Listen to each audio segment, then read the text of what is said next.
So this is third period. So I'll do 1, 4, and 7, and so on. Later videos will have fourth period, 2, 5, 8, and so on. And then sixth period will be 3, 6, 9, and so on. But this is third period, so this will be 1, 4, 7, ... All right, number 1. If f of x equals 4 to this and g is 8 to that, then what if they are equal to each other? Oh, I think we like these. These are kind of like puzzle problems. Like, okay, they're 4 and 8. Those have a common base I can work with, and so I don't have to be logging both sides for this. I can just rewrite 4 as 2 squared.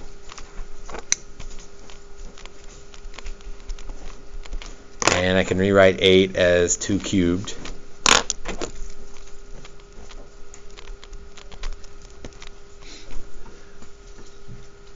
Then power to a power we multiply. And if 2 to something equals 2 to somethings, the two somethings have to be equal. So 10x minus 2 equals 3x over 4. That's kind of a pain to deal with.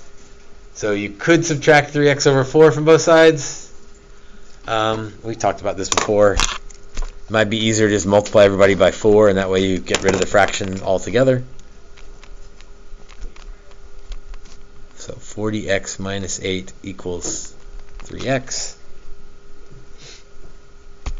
I'm starting to peek at my answers, and I think it's there. 37x equals 8. So 8 37ths. But that key step there is realizing that 4 and 8 can have a common base, and you can rewrite them, and then you're off and running on that one.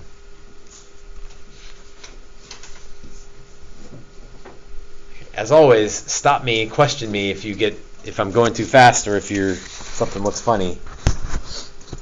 Number 4, the table gives values of the function f for selected values of x. Got it. For which of the following is a verbal representation of the inverse? Oh, it even says the inverse of f. So inverse means we're switching the x's and the y's. So I need to be super careful with these. This is input and output.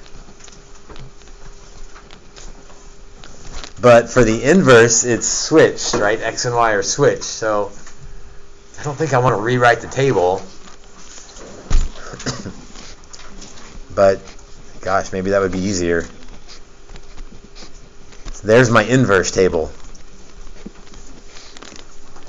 So make sure as you read these questions, we're talking about the inverse table, not the original table. That's going to be the main thing, is make sure you're looking at the right table. Okay, f inverse is logarithmic. Well, it's either logarithmic or exponential.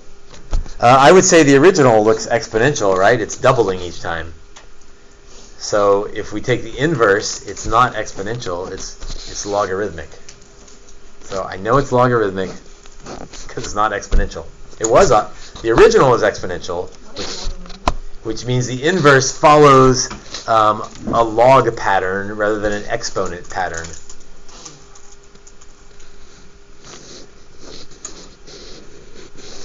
As we read these, I think it'll help as well. Input values increasing by 1. No, the input values are like doubling. Output values are increasing by 1 each time the input values double. Yeah, that's what's happening. In fact, you could say that's the definition of logarithmic. If your outputs are going up 1, when your inputs are doubling, then that's a log thing.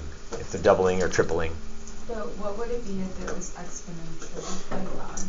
So this one the original is exponential. That's why that exponential option is there.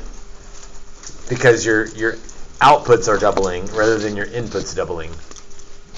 So this original one is exponential. This one is logarithmic.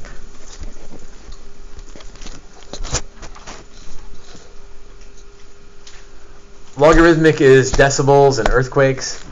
for an earthquake, you might know this, if the Richter scale goes up by 1, like from a 5 to a 6, that earthquake is 10 times as powerful. The 6 earthquake is 10 times as powerful as the 5, because the Richter scale is logarithmic. When you go up, when your output increases by 1, it means your input doubled or tripled or multiplied by 10 in the case of the Richter scale. Same thing with decibels. 38 decimals is, well, I think that one's by 10. I think there's like a multiplier in there. But from 38 to 48 decimals, it's a multiplier of 10, not an increase of 10, sound intensity. Are we okay with this one? This is a weird one. It's a weird one because of the words. It's also a weird one because it's an inverse, so we got to be real careful. Hey, but wouldn't it not be exponential because you have 8 and not 9 anyways, right? Like for the first table?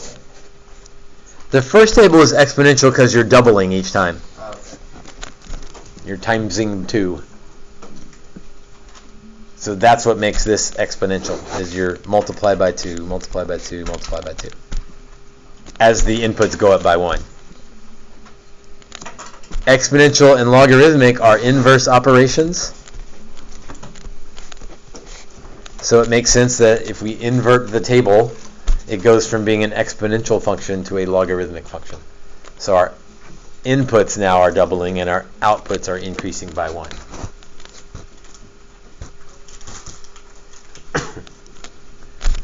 Another way, I guess if you really wanted to, this is y equals 2 to the x. Yeah, 2 to the first, 2 squared, 2 cubed.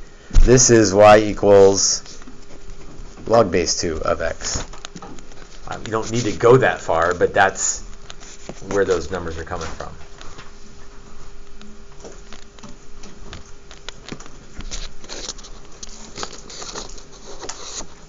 Yeah, slow down when you see that one on the test. Read carefully. Number 7. The function f is an increasing function such that, oh, this is like the same thing. I mean, sort of the same thing. Every time the output of the function increased by 1, the corresponding input values multiply by 4. So the inputs are multiplying by 4, and the outputs are increasing by 1. 1, 2, 3, 4, something like that. I don't know if that's exactly it, so be careful. So x to the 4th, no, that's not it. 4 to the x, that would be multiplying by 4 each time. This is a log problem. I think my numbers are off by 1, because log base 4 of 4 is 1. But that's a log problem when your inputs are doubling and your outputs are increasing by 1. That's a log situation, not an exponent situation. It's definitely not x to the 4th or 4 through. Those are out. So we've worded things a little bit weird. I'm glad we did 4 and 7 back to back, because they're very similar. Because that would mean that's 1/4. 7 easier in light of number 4? Or number 4 easier in light of number 7? Okay. Number 10. The range of function f is positive real numbers. Range, y values. The function g is given by the natural log of f of x. Okay. Solutions to which of the following equations are useful in solving g to the x equals 2? Okay, so there's a lot of words here. G of x equals 2, so I can put 2 in for g of x. So that means I want the natural log of f of x to equal 2. All of those answer choices have f of x equals something. So how could I change what I've got into what one of these things is? What's the connection here between this equation and my options? the fish hook. So e squared equals f of x. F of x equals e squared. And this statement about the range is positive, that just means that this thing will always work. You're always taking the natural log of positive numbers.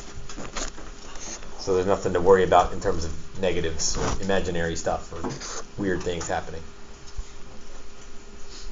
So again, kind of a weirdly worded question, but if you carefully write out what it says, the actual process for that was pretty easy. Number 13. An equation involves the expression log base 9 of 27 to the x, which is equivalent to a rational multiple of x. By rewriting the expression in equivalent form, the value of the rational number can be determined without use of a calculator or complicated calculations. Well, I suppose that's a matter of opinion, right? Like, how complicated is this? Which of the following is an equivalent expression that satisfies this requirement? So that's a lot of words to say which of these things is the same thing as that thing. Well, there's a property that says I can take that x and move it down front.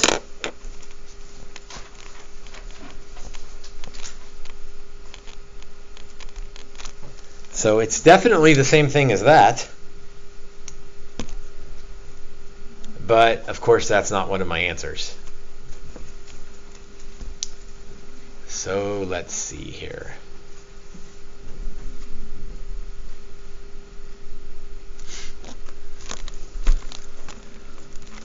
Well, I can't do it as B. I don't think that's right. That doesn't look right. Nor does A look correct.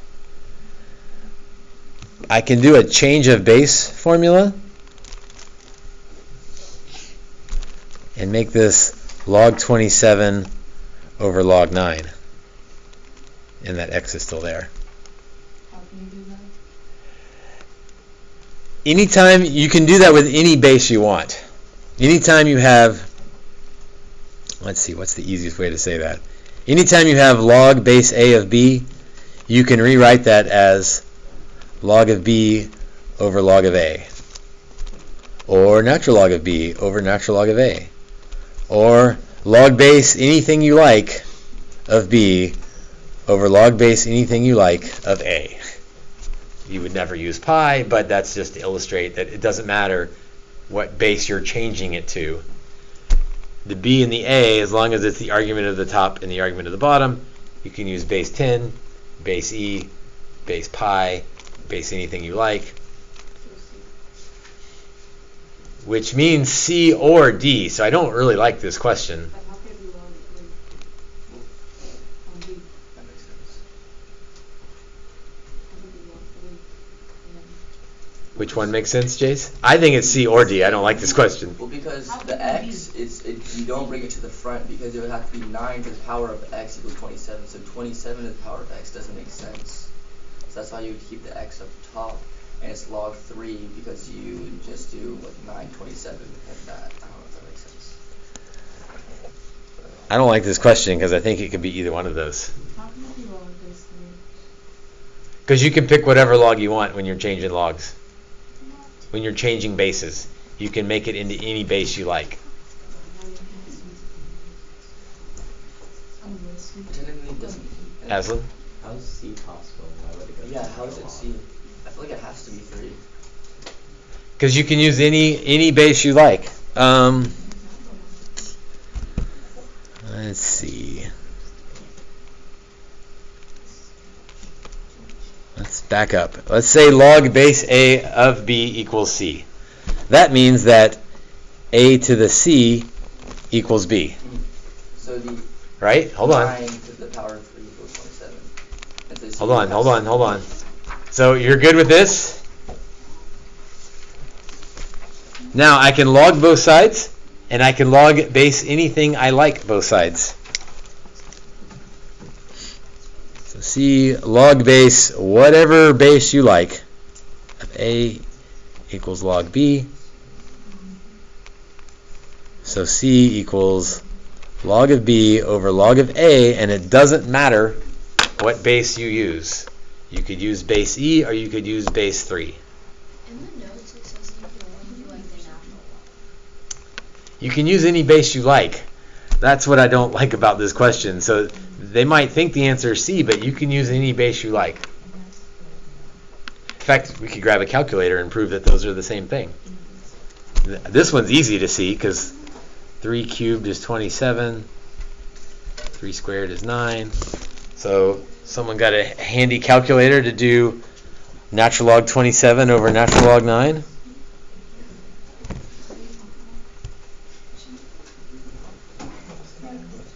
Oh, got a new phone, so I'm not all set up with my... I think he knows the answer. Guys, just maybe. Say it if you got something. Okay, so it has to be D because it says that the rational number can be determined without the use of a calculator, and ln can only be done with a calculator too. Oh, okay. By rewriting expression includes the value of the rational number. Or complicated calculation. So we're going to say it's D because of the without the use of a calculator. That's cold. There's not one on the test that's like that bad. That's right, because I don't like that, because C is correct except for this without the use of a calculator. But I would argue that if you know your log properties, you don't need a calculator for that one either, because you would just take this one and change it to that one, and then you don't need a calculator. So I guess the answer is D, but I would have accepted C or D.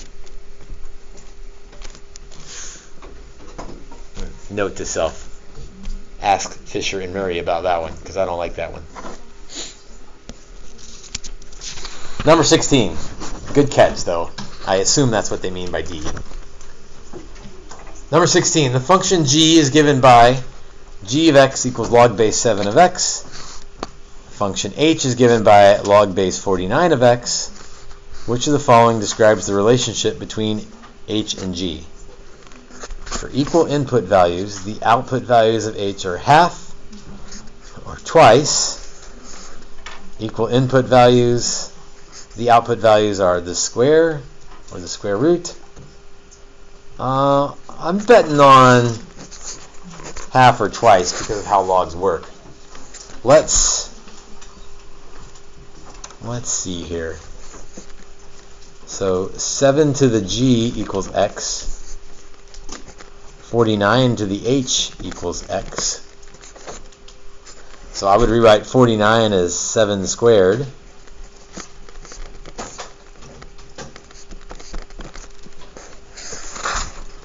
But I need to get those back to log type things. So this would be log base 7 of x equals g. This would be log base 7 of x equals 2h. So it is a doubling thing.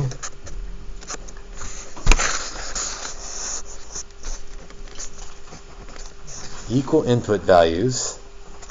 So for x being the same, I want to move this 2 over. Otherwise I'm going to mess up the 1/2 of the 2, I think. My screen? Oh, yeah, it is. That's crazy. Let me finish this problem as best I can. Then we'll switch to the board maybe. Okay, so the output values of h are half. Yes, because h is log base 7 over 2. H is twice. No, it's definitely wasn't square or square root. It was half or twice, and I'd have to be real careful about which one it is.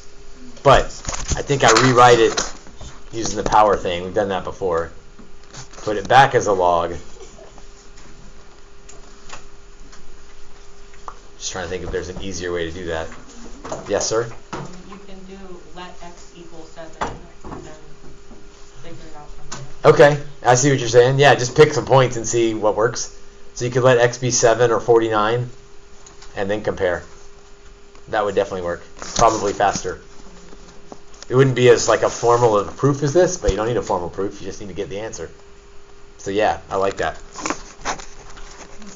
Let x equal 7 and or x equals 49, and then you would arrive at the same thing.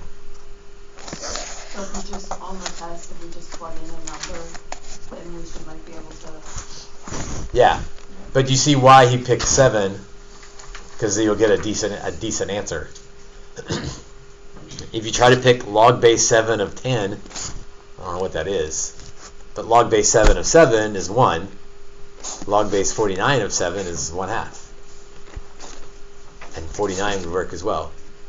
I wouldn't go past that because I don't know what 7 cubed is. The screen's still going crazy. Yes, it